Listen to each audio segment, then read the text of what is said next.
हर हर महादेव साथियों, केदारनाथ धाम जाना हर किसी का सपना होता है। और साथियों, आज मैं आपको लेकर चलूंगा केदारनाथ धाम की यात्रा पर और बताऊंगा यहाँ तक पहुँचने की कंप्लीट डिटेल्स कि कैसे आप यहाँ तक पहुँच सकते हैं, कितना खर्चा आएगा, कौन सा मौसम यहाँ आने के लिए बेस्ट है और रजिस्ट्रेशन की क्या प्रोसेस है।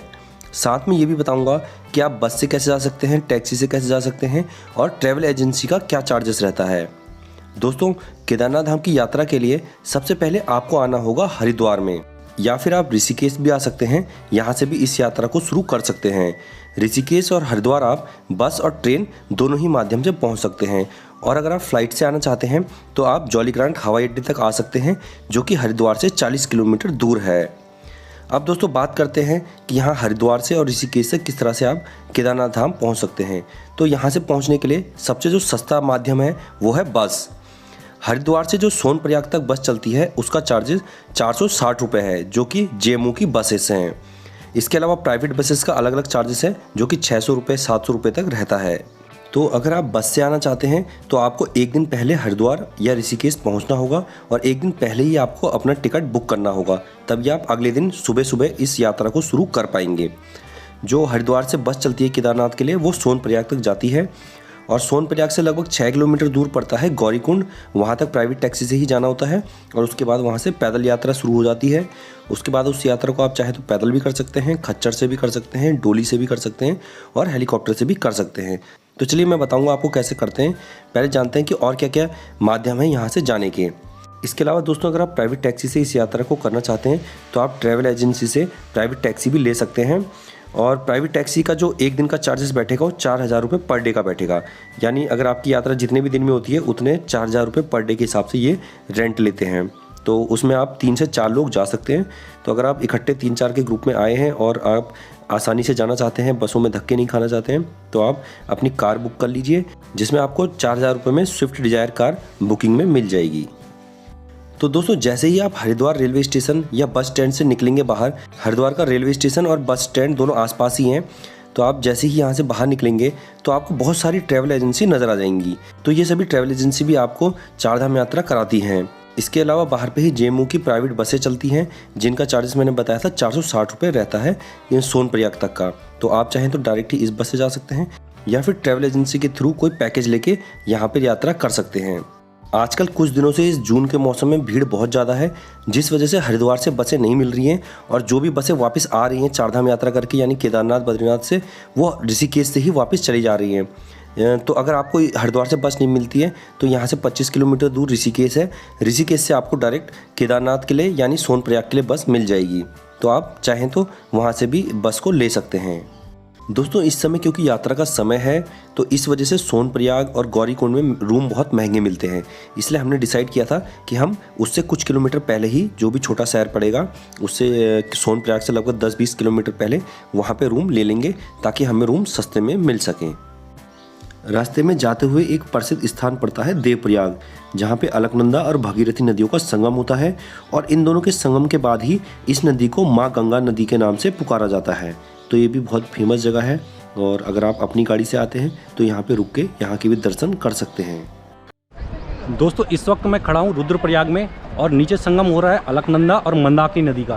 वो देखिए, वो जो सामने हरे रंग की नदी आ रही है जिसका पानी बहुत साफ़ है वो है मंदाकिनी, और उसके बगल में है अलकनंदा नदी जिसका पानी थोड़ा सा मटमैला कलर का है। ये देखिए, बहुत ही सुंदर जगह है और चारधाम जाने वाले रास्ते पे ही पड़ता है, केदारनाथ वाले रास्ते पे।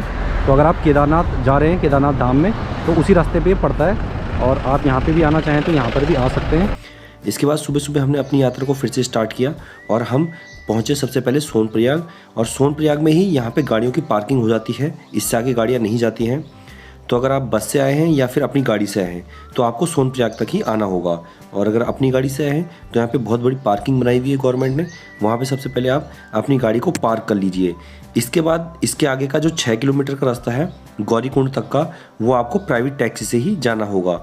तो अगर आपको अच्छे से दर्शन करने हैं और कम भीड़ भाड़ में सस्ते में करने हैं तो आप सर्दियों के टाइम पे आइए, यानी सितंबर, अक्टूबर और नवंबर में। और नवंबर के बाद तो कपाट बंद हो जाते हैं, तो इसलिए इन 3 महीने के अंदर आइए, तब आप सबसे सस्ते में और सबसे अच्छे से दर्शन कर पाएंगे। टैक्सी का चार्ज सोनप्रयाग से गौरीकुंड का 50 रुपये रहता है। तो इस तरीके से आप टैक्सी से जा सकते हैं सबसे पहले गौरीकुंड तक। अब चलते हैं केदारनाथ की पैदल चढ़ाई पर। जो ये केदारनाथ धाम का पैदल ट्रैक है ये लगभग 16 किलोमीटर का है, लेकिन काफ़ी खड़ी चढ़ाई होने के कारण इसे करने में काफ़ी कठिनाई आती है। यानी अगर आप इस ये यात्रा को करना चाहते हैं तो आपको एक पूरा दिन लग जाएगा। सुबह से लेकर शाम तक आप केदारनाथ धाम में पहुंच जाएंगे अगर आप धीरे धीरे भी चलते हैं। इसके अलावा अगर आप यहाँ पे खच्चर लेते हैं, डोली लेते हैं, या फिर अगर आपने पहले ही हेलीकॉप्टर बुक कर रखा है तो हेलीकॉप्टर आपको फाटा या गुप्त काशी से पहले ही वहाँ से पकड़ने होंगे। उसके लिए आपको यहाँ तक नहीं आना है। अब दोस्तों अगर घोड़े खच्चरों की बात की जाए, 2500 रुपये में आप यहाँ नीचे गौरीकुंड से आपको केदारनाथ तक पहुँचा दिया जाएगा। इतना चार्जेस यहाँ पे बैठता है, और कई बार भीड़ ज़्यादा रहती है तो ये लोग थोड़ा सा ज़्यादा रेट भी ले लेते हैं, लेकिन ये यहाँ का जो गवर्नमेंट रेट तय किया गया है वो ये है एक साइड का। तो दोनों साइड का करते हैं तो आप इसका अंदाज़ा ले लीजिए, डबल आपका रेट पड़ जाएगा। इसके अलावा डोली के जो चार्जेस हैं वो अलग अलग हैं। आपके वेट के हिसाब से डोली के चार्जेस लिए जाते हैं। 8,000 रुपये से लेकर 12,000 रुपये में आपको डोली मिल जाती है। तो इस तरह से आप डोली और खच्चर से यहाँ पे इस यात्रा को कर सकते हैं।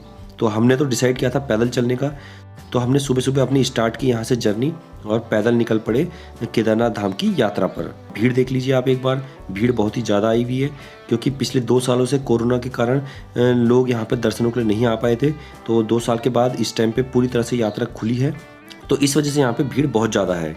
और दोस्तों अगर रजिस्ट्रेशन प्रोसेस की बात की जाए तो स्टार्टिंग में ऑनलाइन रजिस्ट्रेशन मांगा जा रहा था, लेकिन अभी फ़िलहाल में जो ऑनलाइन रजिस्ट्रेशन है वो समाप्त कर दिया गया है। आप कहीं से भी आते हैं, कैसे भी आते हैं, आप यहाँ पे दर्शन कर सकते हैं। आपको वापस नहीं लौटाया जाएगा, क्योंकि हमारा प्लान कुछ दिनों बाद का था, लेकिन जब हमें पता चला कि यहाँ पे अब ऑनलाइन रजिस्ट्रेशन की प्रोसेस समाप्त हो चुकी है तो हमने अपनी इस यात्रा को उसी दिन के बाद स्टार्ट कर लिया, क्योंकि हमको डेट नहीं मिल रही थी आसपास की, इसलिए। तो अगर आप भी आना चाहते हैं तो इस टाइम फ़िलहाल में इस प्रोसेस को समाप्त कर दिया गया है। तो ये देख लीजिए आप, भीड़ इस टाइम पे काफ़ी है। और अब चलते हैं ऊपर की ओर और मैं आपको आगे का पैदल ट्रैक दिखाता हूँ। दोस्तों यहाँ पे चढ़ाई काफ़ी लंबी है, लेकिन रास्ते में गवर्नमेंट ने काफ़ी अच्छी फैसिलिटीज़ दी हुई हैं। रास्ते में पानी वगैरह है, टॉयलेट्स वगैरह हैं, और खाने पीने की दुकानें भी आपको मिल जाएंगी। यानी अगर आप धीरे धीरे भी चल सकते हैं तो धीरे धीरे आप इस यात्रा को कर सकते हैं। और अगर आप रास्ते में से ही खच्चर वगैरह लेना चाहते हैं तो रास्ते में भी डोली और खच्चर वाले मिल जाते हैं, तो आप चाहें तो वहाँ पर भी डोली और खच्चर ले सकते हैं। और आजकल तो गवर्नमेंट ने यहाँ पे लाइट वगैरह की भी काफ़ी अच्छी सुविधा कर दी है, तो जो लोग शाम को या रात को भी यात्रा करते हैं वो लोग भी आसानी से इस यात्रा को अब कर ले रहे हैं, क्योंकि पिछले 2 सालों में काफ़ी डेवलपमेंट यहाँ पे हुए हैं, जिस कारण यात्रा काफ़ी अब सुविधाजनक हो गई है। दोस्तों यहाँ पे खाने पीने के रेट थोड़ा सा ज़्यादा है मिलेंगे आपको। चाय जैसे 20 रुपये की मिलेगी, और नॉर्मल सादी थाली जो खाना है वो 150 रुपये से स्टार्ट हो जाता है। तो ये आपको चार्जेस मिलेंगे, लेकिन यहाँ तक सामान पहुँचाना बहुत कठिन काम है, इस वजह से यहाँ के चार्जेस बढ़ जाते हैं। क्योंकि यहाँ पे जितना भी सामान पहुँचता है या तो खच्चरों द्वारा पहुँचता है या फिर कंधों पे लाद के ही यहाँ तक लाया जाता है, तो इस कारण से यहाँ पे चार्जेस बढ़ जाते हैं। तो दोस्तों अभी कुछ दिन पहले जो प्रॉब्लम आ रही थी कि केदारनाथ में लोगों को रूम नहीं मिल रहे थे रुकने के लिए ऊपर मंदिर में, तो अब वो प्रॉब्लम भी सॉल्व हो चुकी है, क्योंकि गवर्नमेंट ने यहाँ पे बहुत सारे कैंप लगा दिए हैं। तो कई सारे प्राइवेट कैंप हैं, कई GMUNL के जो सरकारी कैंप हैं वो भी लगे हुए हैं। तो आप चाहें तो यहाँ पे रुक सकते हैं। ये काफ़ी सस्ते में आपको बेड प्रोवाइड करवा देंगे। यहाँ पे 500 रुपये तक में, 300 रुपये तक में, 400 रुपये तक में बेड मिल जाता है। एक कैंप मिलता है जिसमें एक बेड मिलेगा। तो ये शेयरिंग कैंप होता है जिसमें 11 से 12 बेड लगे होते हैं, और आपको एक बेड का चार्जेस 400-500 रुपये तक पड़ जाएगा। तो वो भी काफ़ी अच्छा ऑप्शन है यहाँ पे, काफ़ी सस्ते में रुकने के लिए, क्योंकि केदारनाथ मंदिर के आसपास रूम काफ़ी कम है, तो इस वजह से आपको यहाँ पे कैंप वगैरह मिल जाएंगे। तो हमने भी रात को यही डिसाइड किया था कि रात को कैंप पे रुकेंगे, जिसका चार्जेस हमें 400 रुपये पर पर्सन का पड़ा था। हेलीकॉप्टर की सर्विस बिल्कुल मंदिर के बिल्कुल पास तक ही है।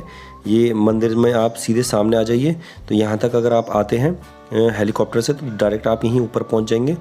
और अगर हेलीकॉप्टर की बात की जाए तो हेलीकॉप्टर का चार्ज लगभग 5,000 रुपये पड़ता है राउंड ट्रिप का, आने और जाने का। यानी अगर आप फाटा से आपने बुक किया है तो फाटा से यहाँ केदारनाथ मंदिर और वापस जाने का 5,000 रुपये में आपका हो जाएगा। तो ये भी काफ़ी एक अच्छा ऑप्शन है। जो लोग पैदल नहीं चल सकते हैं तो टाइम भी बचाना चाहते हैं तो उनके लिए बहुत अच्छा ऑप्शन है हेलीकॉप्टर। अब दोस्तों अगर भीड़ की बात की जाए तो आजकल भीड़ बहुत ज़्यादा आ रही है, जिस कारण लगभग 3 घंटे हमको लाइन में खड़ा रहना पड़ा, और उसके बाद हमको दर्शन करने का मौका मिला। तो भीड़ तो काफ़ी ज़्यादा है, इस वजह से आपको लगभग 2 से 3 घंटे ज़रूर लगेंगे। ये देख लीजिए आप, बहुत भीड़ आई हुई है इस टाइम पे।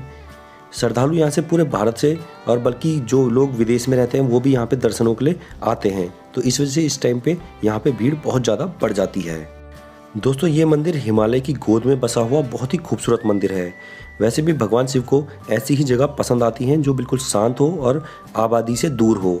और आप यहाँ देख सकते हैं बिल्कुल शांत जगह पे ये मंदिर है और 6 महीने बर्फ़ से ढक जाता है, तो उस दौरान यहाँ पे कोई भी नहीं आ पाता। तो इस तरह से आपके यहाँ पे दर्शन हो जाएंगे। और इसके बाद आगे दर्शनों के लिए एक और मंदिर है, भैरव बाबा का मंदिर। तो वहीं पे रास्ते में जाते हुए यहाँ पे कुछ लोगों के भंडारे भी चल रहे हैं, तो अगर आपको यहाँ पे भंडारे में खाना खाना है तो फ्री ऑफ कॉस्ट यहाँ पे भंडारों में भी खाना खा सकते हैं। तो जैसे ही फिर इसके बाद आप भैरव मंदिर के लिए जाते हैं तो थोड़ा सा आगे जाने पर यहाँ पे एक बहुत ही प्रसिद्ध मंदिर है, भैरव मंदिर, जहाँ से पूरी केदार घाटी नज़र आती है। ये मंदिर और यहाँ के आसपास की घाटियाँ सब कुछ इस भैरव मंदिर से बहुत ही क्लियर नज़र आता है। तो अगर आप केदारनाथ धाम में आए हैं तो यहाँ पे भी दर्शन करना ना भूलें। तो दोस्तों इस तरह से आपकी ये जो पूरी यात्रा है वो कंप्लीट हो जाएगी। तो इस यात्रा को पूरा कंप्लीट करने में आपको लगभग 4 दिन का समय लगेगा। पहला दिन सोनप्रयाग तक पहुंचने में, दूसरा दिन केदारनाथ की पैदल चढ़ाई करने में, तीसरा दिन वापस लौटने में और चौथा दिन वहां से वापस हरिद्वार तक आने में। तो 4 दिन कम से कम आपको इस यात्रा को करने में लगेंगे। और अगर आपने हेलीकॉप्टर बुक कर रखा है तो 3 दिन में भी आप इस यात्रा को कर सकते हैं। और हमारे इस चैनल को सब्सक्राइब करना बिल्कुल ना भूलें। दोस्तों वीडियो में लास्ट तक बने रहने के लिए धन्यवाद। जय हिंद।